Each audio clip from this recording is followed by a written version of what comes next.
এটা কথা ক'বলৈ কিন্তু আজি লাজ নকৰোঁ। বহুদিনৰ পৰা ভয় খাই আছিলোঁ। এই মণিলীলা ছোৱালী এজনী নাপালে মইনো বিয়া পাতিম কেনেকৈ।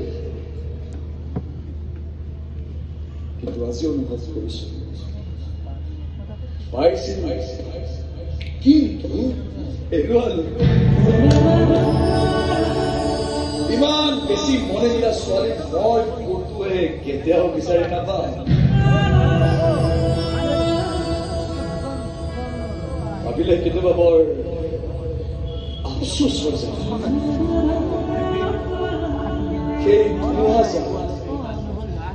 আৰু কিছুদিন আগে অহা হ'লে হয়তো ইমানখিনি কষ্ট খাব নালাগিলহেঁতেন।